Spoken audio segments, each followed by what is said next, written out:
Welcome back to Take Charge of Your Life. Hi, Dr. Ed. Good evening. I wasn't sure we were going to get to do this tonight. Oh, that was something else. Internet went out on everything, phones, everything. Uh, So we just called Charter, and they said, "Oh, we'll be up by 7:30." And I said, "Oh, great." Anyway, we were back on.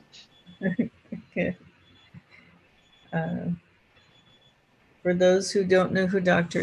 Dr. Ed is a retired um, internal medicine doctor. Is that correct? Yes, that's correct. Medicine. He has been was in private practice for many years. Before that, he was a missionary doctor in the Far East in Asia, and has been on many mission trips with his wife Barb, who's also a nurse practitioner. And together they've done a lot of medical mission work together. And they continue to do that now in retirement, working here with the Seventh Adventist Church for programs like this. So we're glad to have you, Dr. Ed. Thank you. I Dr. almost feel Ed, you're famous. probably give the whole name there. So our topic tonight is the buzz on beverages. And I know for some of us, that's a little confusing. The beverage thing can be a little bit confusing sometimes. So we'll get ready to jump in. Should we have prayer? Would you like to have prayer, Yeah, Doctor? I'll pray. Father in heaven, as we talk about what we drink, we realize there are things that we get kind of accustomed to and we kind of like. And it gives us a little bit of a buzz. So we think we need it.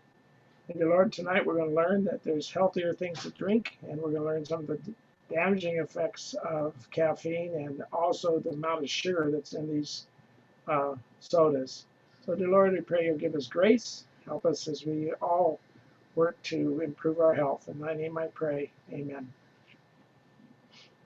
Um, okay, Dr. Ed, it's all yours. So I can share now. You should be able to, yes. Let's see if this works better than last night.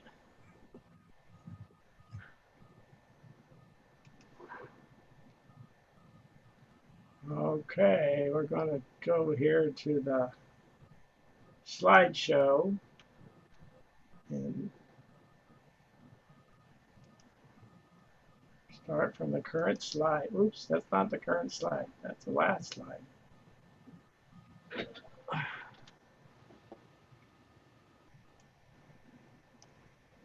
Okay, we'll just start from the beginning. All right, is it viewable? Yes, I see it. Oh, great. Well, last night it took a few minutes to get us on the same page. We're on a good roll here. Yes, can hardly wait. You know, we're going to talk about something that's sometimes a little sensitive. In other words, people get a little irritated when you start telling them what they should eat and what they should drink. And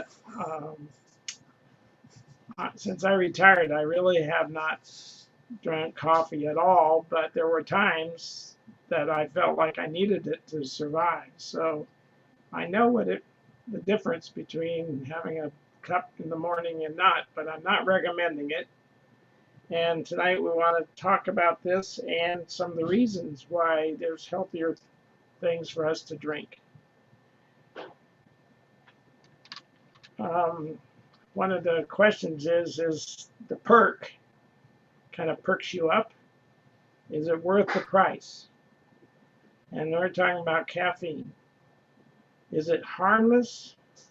And you know, the people selling you these drinks, they want you to think it's all harmless. But there are some things that we're going to learn tonight. And the other question is whether it's addictive or not. And I think some things are very addictive. They boost your dopamine so quickly that you get this buzz. And caffeine does change the dopamine, so it does make you feel more alert. But it isn't quite as hard to stop as some of the other drugs. So it doesn't mean you should be casual about it, but just some people argue about whether it's addictive or not, because I can stop at any time. But it does have that boost to your dopamine that your body kind of looks forward to. We're also going to look at the amount of sugar that's in these drinks. I got on Google this afternoon, and it's pretty alarming how much sugar, and I'll share some of that later. First of all, it is the most commonly used drug in the world because caffeine is a drug. You can actually buy it as no dose to keep yourself awake when you're driving. It's actually a drug, and approximately 90% of Americans consume caffeine in some form every day. That's a pretty big number. Even 1 cup a day can get to the point where you just have to have it in order to get going in the morning. And there's withdrawal symptoms, which is one of the definitions of addiction, is do you build up a tolerance? In other words, you need more for the same buzz. And another definition of addiction is whether there's withdrawals. And if you've been drinking a lot of caffeine and you stop suddenly, you can have pretty bad headaches. But it can also may take several days for the effects that you're used to kind of wear away and you start feeling better. Now, we talk about caffeine as if it's only in coffee, but there is caffeine in a lot of things. I looked it up today to find out the comparison between coffee and tea. And black coffee has at least 96 milligrams of caffeine in it. And those sports drinks, which are kind of like on the far end, is more than 100, or some of them even 200 milligrams, which is a big whop. And tea, if you're talking about green tea, is only 25, so it's about a fourth in green tea, and black tea is 47 milligrams, which would make it about half of what you find in a cup of brewed coffee. And then the more commonly used colas, like Coca-Cola, the 12 ounce, gives you 34 milligrams. So it's actually only a third of what you get in a fresh cup of brewed coffee. And I found out for the first time that Pepsi has more caffeine than cola, in case some of you like that better. And the high one, the surprising one, is Mountain Dew.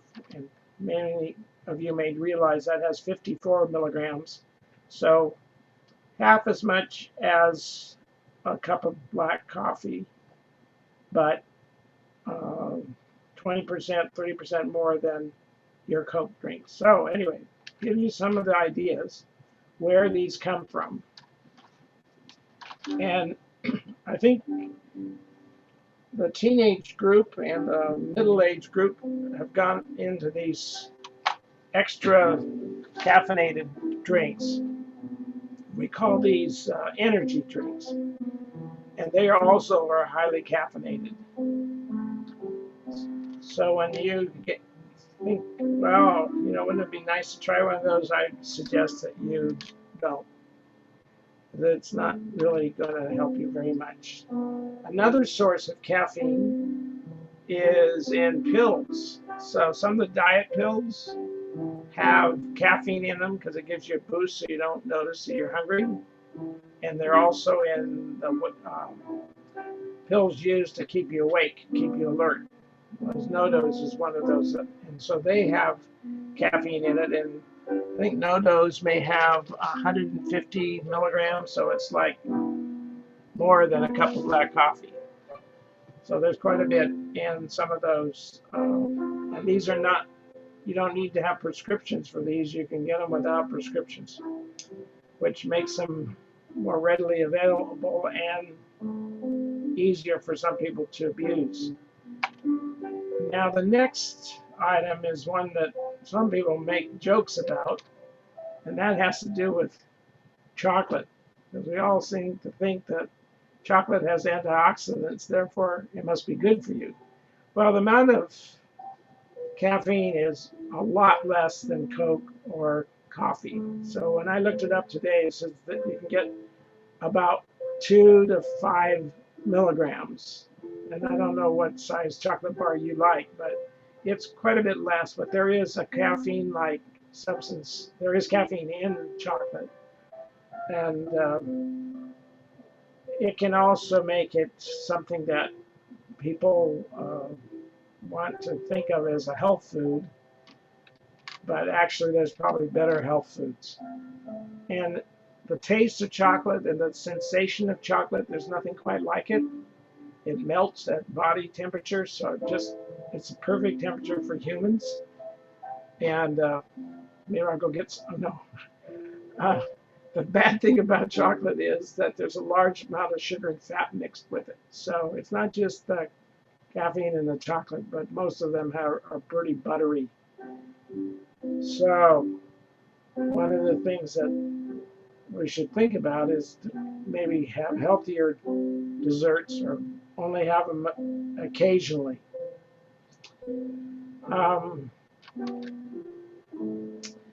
Now, one of the things that we need to think about is, where does the energy come when you drink coffee or get caffeine? Is it a magical source of energy? It's not. It actually gives you a alertness feeling by energizing your other systems. So it's using your other hormones and stimulating them, so you are more alert, and people think they can concentrate better, but it does not really give you more energy. And I consider it similar to using your credit card. If you go and you buy something with your credit card, you eventually have to pay for it. And caffeine is not giving you energy, it is stimulating you and using up your body's energy, but you have to repay your debt someday. So it's not producing energy. Looking at my notes here, it says it floods your body.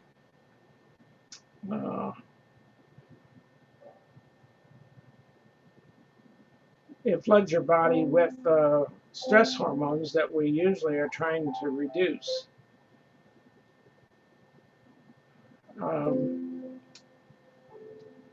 So it actually can affect your sleep. If you're having trouble with getting to sleep, caffeine can affect you. Even if you had it in the morning, it can affect you as far as sleep goes later in the day. So some people say they don't notice any difference. I have to tell you that when I was using coffee sometimes at work, that I noticed even that night it was harder to get to sleep. So it has some other bad effects as well.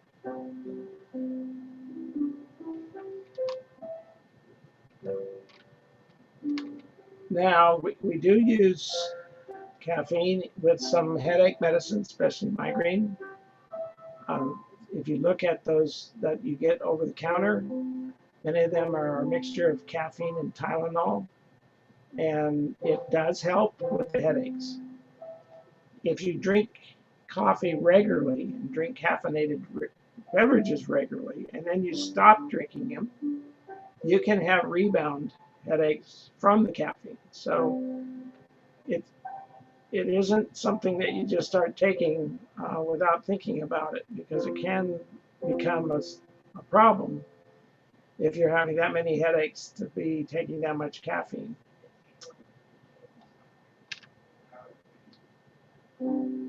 Okay, this is another view of caffeine, saying that it's using chemical trickery to induce a state of alertness. Now, this guy that's driving here isn't very alert, so I think he's suffering the after effects. But it does give people a little buzz. It gets them feeling like they can concentrate more and they're more alert and they've got more energy. But it is a chemical trick, and eventually your body has to repay. So if you have batteries and you use your batteries over and over again, eventually you have to recharge your batteries. Now, I mentioned earlier that one of the definitions of addiction is if you have tolerance, meaning you have to take more to get the same effect. And another evidence of addiction is something we call withdrawal. So when you don't drink or eat it or take it in, you feel different. So, it's kind of a joke sometimes. People say, well, I haven't had my coffee yet. And it's like now they have an excuse for why they're not quite alert. So this is something that is considered one of the symptoms of an addiction. It asked me and Kara, since you're the only one that's watching me right at the moment, I have to ask you. Are you aware of any of the withdrawal symptoms that people that drink caffeine have? We do have a few people watching on YouTube, just Okay. FYI. Irritability is one that I know of. Probably, well, you've mentioned headaches. Probably sleepiness. That's about I think if you don't have it, you can feel drowsy, actually, if you're used to taking it. So those are all there. And I guess I've had patients of mine who were drinking 5-6 cups a day, and then they were complaining about not being able to sleep and things like that. And I tell them the best way is to start reducing the amount. Cut back to 3, and then to 2, and then to 1. And you can avoid some of the withdrawals, but you'll still feel different. You'll still notice that there's some things that, well, the temptation is to drink it again because you think, well, I'll feel better. So there are complications from having too much caffeine as well. Someone who's drinking a lot of these sports drinks or 8-10 cups of coffee a day, they can actually get a wired. They get jittery, they're anxious, and you mentioned irritability. That's a withdrawal, but it also can be part of the rush when you are taking too much, or for some people even 1 cup a day.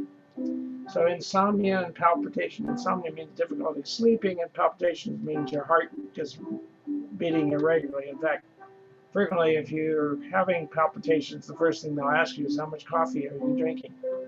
If you're drinking too much, which I guess most people consider 1 cup a day not a big deal, but better for most of us to not have it at all.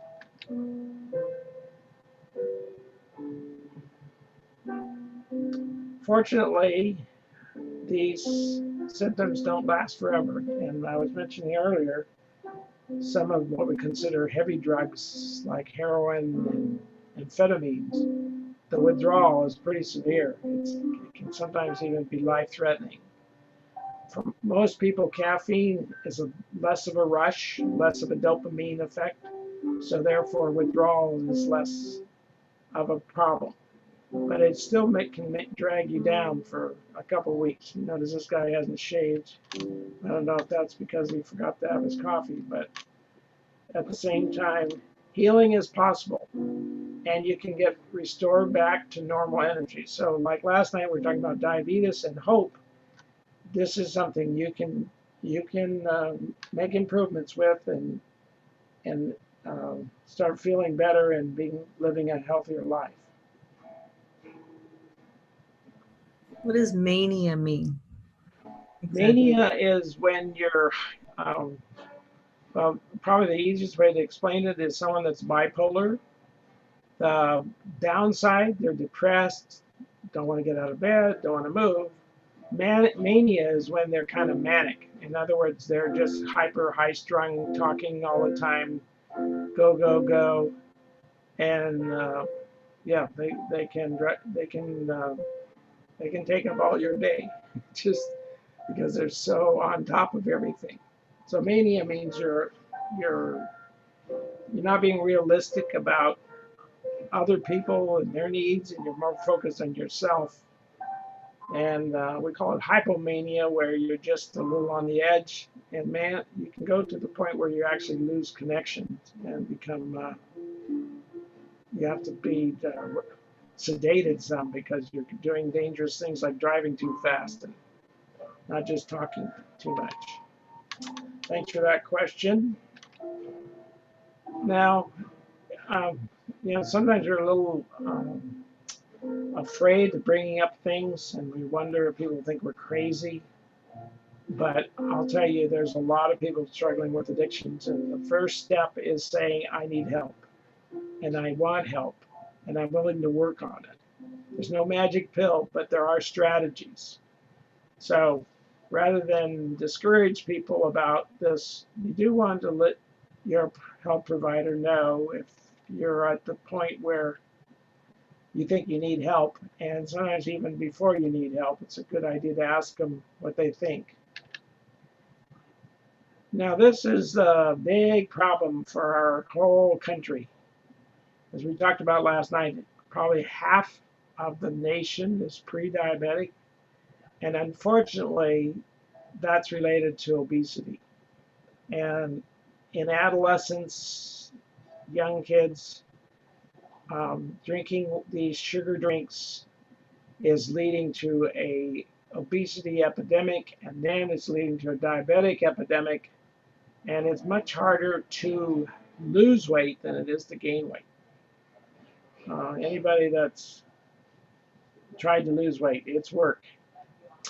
So you can, we're focusing on two things here tonight. We're focusing on caffeine and the effect it has on the brain. In fact, it is not good for the developing brain either. And there's also a concern about bone health because the mixture of phosphoric acid, sugar, and caffeine has been noted to be an association with osteoporosis or loss of calcium in the bones. So there's a comment here to share with you. It says 12-ounce soda increases obesity risk in children by 60%. So really, kids shouldn't be sucking on these bottles at all. It's so hard to say no, but you're actually protecting them from a lot of later health consequences. 12 ounces is a lot less than that jug right there, right? I know that's even bigger than 12 That's ounce. like a 32 or 64 ounce thing, isn't it? Yeah, so this is 12 ounces, increases obesity by 60%. Wow. This guy is in trouble. Well, you can tell by his shirt size that he's already in trouble. And the thing is, these are real popular among teens. So the highest drinking of these soft drinks is in teenage males, and the average is 3 12-ounce cans a day. So that's like 36 ounces, which is like 4 cups a day. That's a lot of soda. And that says the average. So there's some that don't drink any and some that drink even more than that. So next we're going to pick on is sugar. The average is 500 calories a day. This was a study done in 2012. That 500 calories of sugar a day translates into 125 grams. Now, when I'm eating my food, I'm not thinking grams. I can visualize a tablespoon or a teaspoon. But this is 5 times the recommended amount of sugar. So 25 to 35 grams per day is recommended, and the average is 125. So 5 times that amount. And some people were even saying we should be down to 15 grams a day. But I think if you're diabetic, you particularly want to do that. And if you're pre-diabetic, it's also a good idea. And the startling thing is that 15 grams a day is the same as 6 M&Ms. So that doesn't seem like a lot of sugar. So if we can avoid adding sugar in our soft drinks, it makes a major difference. So that's 3 pounds of sugar a week. That's 53 gallons of soft drinks per year. That's a lot. And Yikes. yeah, makes you want to go out and get a drink of water, doesn't it? 3 pounds of sugar a week. Wow. It almost, the other thing is, I looked to see how much sugar is in our sodas.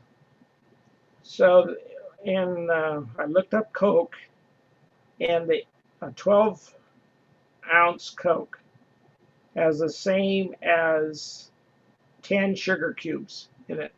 So if you've ever been to a breakfast place, they have these little sugar cubes, and one sugar cube is 4 grams, and the 12-ounce Coke has 10 of those in it. In fact, there is 9.75 teaspoons of sugar. So sometimes to get people's attention, you have to put the sugar out on the table, on the small plate, and show them how much sugar is in that drink. Wow. In fact, I'm not particularly a fan of diet drinks because I think they have a bitter aftertaste. But maybe that's better than 9 teaspoons of sugar. So we are talking about drinking tonight. What would be healthier? So the next slide has to do with refined carbs. So again, the sugar load leads to obesity. There are some studies showing that it increases inflammation. It affects your immune system. Some people know they get more illnesses when they are eating too much sugar. And we talked about the addiction, and it also can affect the brain. So there's people that talk about a sugar rush. So there's those that are actually addicted to the sugar that they have, thinking they need that in order to be feeling more alert. But there's so many bad things that happen. The other thing is, if you look at a lot of the artificial sweeteners and the sweeteners that are added to food, there's something called high fructose corn syrup. And that has side effects, so that many people are looking at how much high fructose corn syrup is in their artificially sweetened things and trying to avoid them. So some people have even said they can affect children's memory as they're trying to learn in their school age particularly. So there's a number of reasons to stay away from sugar, and then also the high fructose corn syrup. That seems like it's in everything. You know why? It's in your hot dog buns. It's in everything. It's cheap. So the whole industry has started using it because it's the cheapest way of making sweetener that there is. So it is in a lot of things, except if you grow it yourself or you buy it in the store in the produce section. But if you look in the little packages, it's in everything. So you're right, Carol. You've been watching those labels. Yeah, it's almost always like the first ingredient. Yeah. You know what that means? The highest amount is in the first couple lines. So we need it we do need the right source of energy for our thinking and for our brains. And we've talked about some of these things before at our dinner with the doctor, but tonight we're just focusing on some of the things that are not so good for you. So studies show that high fructose diet harms the brain as well as the body. So this is from UCLA. which is a very well-known university in Southern California. And this neurosurgeon is talking about the effect. So we don't know everything about these things, but they're artificial. It seems like whenever we start messing around, that we actually make things worse. So we don't want to leave you there thinking that you're stuck. Many people have overcome the caffeine habit, and you can too. And how do you think we should do that? Any clues, Kara? Slowly back off on it, I guess. It sounds like. Yeah, backing off on it if you're regularly using it, and then substitute it with other ways of making you feel better. In other words, exercise, lifestyle, eating better, eating plant-based that have the micronutrients that help your brain. So you just don't want to throw people off the boat and say, sorry, but there are things that they can start adding to make them feel better and not miss those artificial stimulants that they've been used to. Maybe find a drink that is healthier that they enjoy, an alternative. You're asking me or you're asking someone else? Well, you asked me for some ideas. Yeah. I mean, the very best is water, but that's a little boring.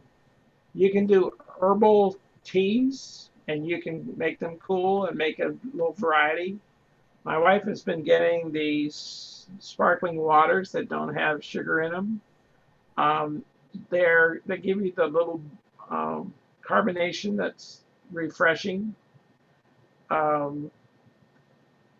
The fruit juices, because there's quite a bit of sugar in them, it's better to eat the fruit right from the fresh rather than making it into a juice. So eating an orange or grapefruit rather than drinking the juice is better.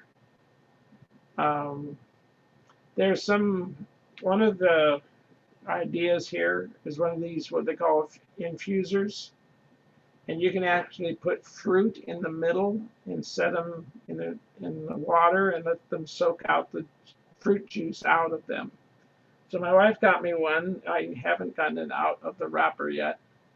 When I'm really thirsty, water's the best thing, but sometimes just for variety. And then they have artificial hot drinks that are non-caffeinated and not coffee. So there's one called Pero that I like because it's very fine granule and mixes up really easily.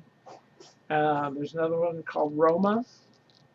And then my mother raised us on Postum, which we swear to this day we'll never have another cup of it in our lives. So there's some other, the Diabetes Undone one lady said, I just need to have a hot drink. And we recommended the Pero, and she really liked it. We ordered it on Amazon. So I don't know. How do you spell that? What's the Pero? Pero. Okay. All right, let me call Barb and have her bring one here while we're finishing up our talk and see if she'll answer. I just think it's good to have a substitute and think about using it because it just the same. It doesn't have the buzz, but it's also a lot healthier. So, lifestyle. Following tips will help you replace caffeine and refined sugar with real strength and vigor. I hear Barb's phone.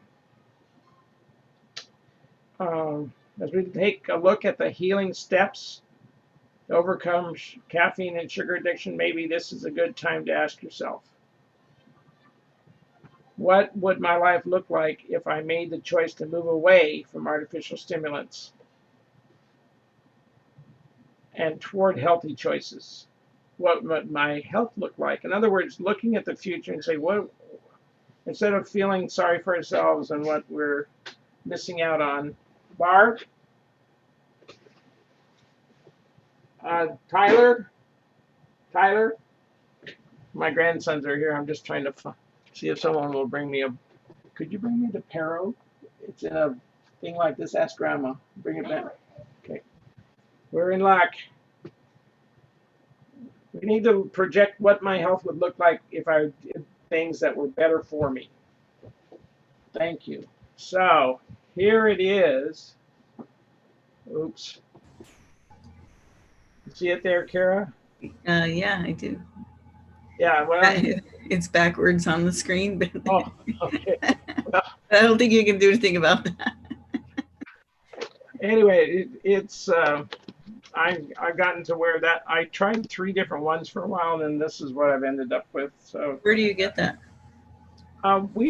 You can get it at the grocery stores. We just order it on Amazon and it comes here. Okay. Just mail it to us. Okay. Moving into 7:35. Now we're going to go over some of these steps. It says here the important thing is to stay hydrated and refreshed with plenty of water. Enjoy herbal teas or coffee substitutes. So we've just been talking about this Pero as one of those. Some people, it's the first thing they do in the morning. They get up, they turn on their coffee machine, they get a cup of coffee, they go sit with the paper, and the other bad habit for some smokers at least is this is their routine every morning. They grab a cigarette. So they're drinking a cup of coffee and they're smoking a cigarette first thing they do before they get going in the morning. So you need to find a different change that. So using one of these other drinks is a lot healthier. And you can drink plain water in the morning.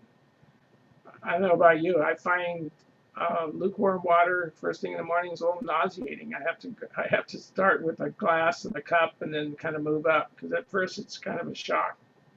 But it does flush the system, energizes you, stimulates circulation, and will help you kind of get your day started. And then in between. So we're talking about steps to take for better beverages.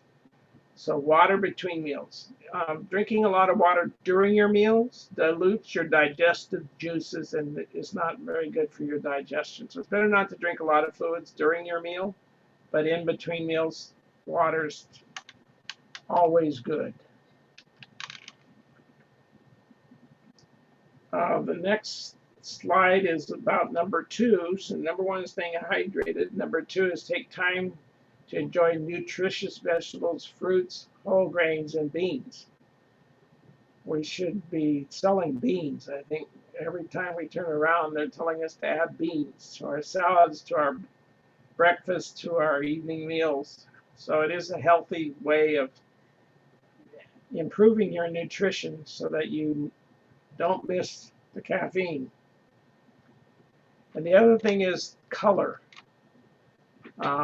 You know, God has produced these with exciting different varieties of colors. So we have the berries on the right, the green vegetables and cucumbers and peppers and oranges and tomatoes. So really adding things with color is good because of the micronutrients that are there.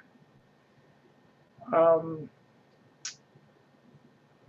supposed to ask you if there's any of these that you really enjoy, and I know we've talked about this last night or two. Any one of these is your favorite? It's hard to choose, but I think it's either got to be cherries or blueberries. Yeah, we've had so many blueberries. I'd have to admit that lettuce is not high on my list. Something that I have to really push myself to eat. How about kale? That's a struggle. They all have to. You have to add some you have to add some berries to your salad. So if it's prepared, I know that there are different ways to prepare kale, and they soak it overnight and massage it and everything. Then I can do it. Yeah, well, I can tell you, vegetables were always a little bit of a battle in our home. The kids have gotten older now, and we still wish our son would eat a few more vegetables. Over on the left is pomegranate, and boy, that makes the best jelly and juice. Pomegranate is really delicious. So, thank you for sharing. It's talking here about kale. Leafy greens such as kale and colorful fruits include magnesium, calcium, vitamin C, and B vitamins. And then adding some crunch adds some texture. And that could include red cabbage, walnuts, chopped broccoli. Ways to try to make your meals healthier and more nutritious. Okay, this is our bean list. One of the things that I failed to mention the other night was that lentils are in the bean family. So there's lots of ways of fixing lentils. It makes a great stew. My wife makes a soup from Assyrian lentils. It's called Lebanese wedding soup, and we've had it a lot of times because it's become a family favorite.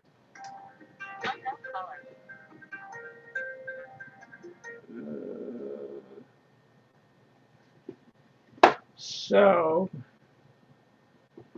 the next thing here is that peanuts are in this family, soybeans are in this family, and in whole grains include wheat, brown rice, oats, and they're the foundation of good nutrition all around the world. So this isn't new, really. It's just that we've gotten away and modified our diet and gotten away from the way plants are grown. These foods provide strength, and people who live in countries where physical labor is strenuous get their energy and nutrition from these foods. So it is not, some people think if they're not getting enough meat, they're not going to be strong. Well, there's a lot of people in this world that don't eat much meat, and they have plenty of strength. So it is not a problem. Now we're going to talk about vegetables, fruit, nuts, and seeds. Plant foods are the foundation of our energy, strength, and vitality, not candy, soda, and caffeine. So even though if you line kids up and ask them which they wanted a tomato or do they want candy or soda, guess where they're going to go? They're going to go where they're used to. And so replace the candy and those kinds of sweet with dried fruit. I put 2 dates in my oatmeal every morning. It makes the oatmeal, I really look forward to it. It's so good with the 2 dates in there. My wife usually puts tofu and sunflower seeds, but I'd rather have my dates. So adding nuts, olives, not so much to breakfast, but your other meals. We talked last night about avocados and olive oil. And these are supposed to help your body to have less inflammation. So that is good and help you feel better as you're withdrawing from the caffeine. Number 3 has to do with exercise. It's somewhat of a paradox that being inactive actually makes you more tired. So some people say, oh, I'm too tired to exercise. No, go out and exercise. You'll actually have more energy in the end. And it's a natural way of increasing your alertness and boosting your mood. There's substances in your body that increase when you're exercising. And when they increase, you actually have less pain and it actually boosts your mood. So we call these endorphins. So they're a natural way of having you feel better. Did you just say you naturally have less pain? They actually have an effect on the morphine sensors in your body. So there's less pain. You don't feel the pain as much. It still may be there. Well, that's a motivator right there for me. Good. In fact, I look at these things on how to avoid hip surgery and knee surgery, and they're usually exercises that you do.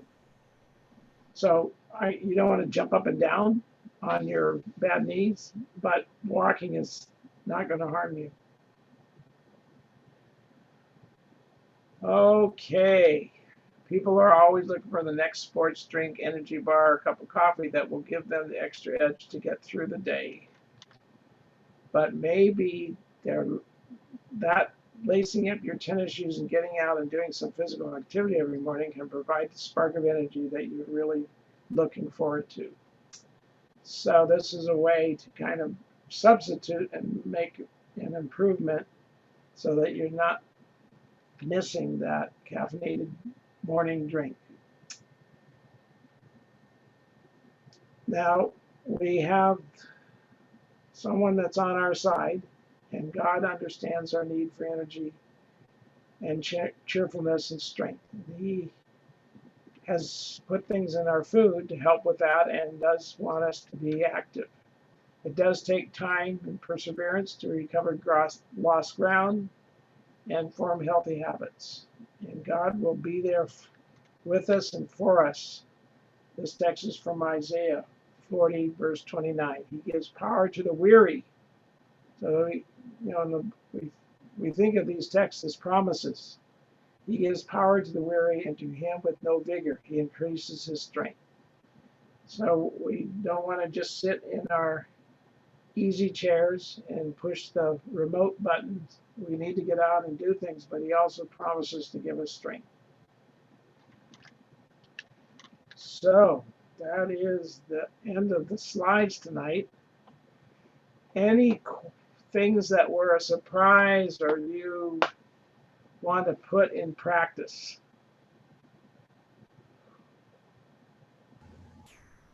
Well, it doesn't pertain to drinks really, but I am hearing all that over and over again, the beans, and I have been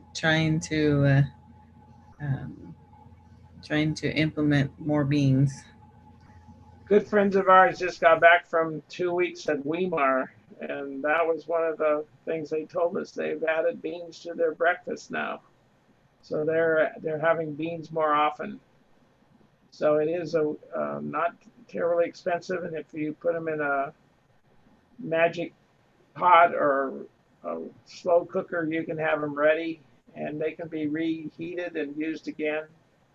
And they make great sandwiches, and you can put them, like I mentioned earlier, you can put them on your salads and things. So I think that's good. I think what I learned was I tend to make excuses for having an occasional soda. We don't keep any in the house because if it's in the house, I'll find it. So we just don't leave it in the house. If I want one, I have to go to the store with my mask on and get some.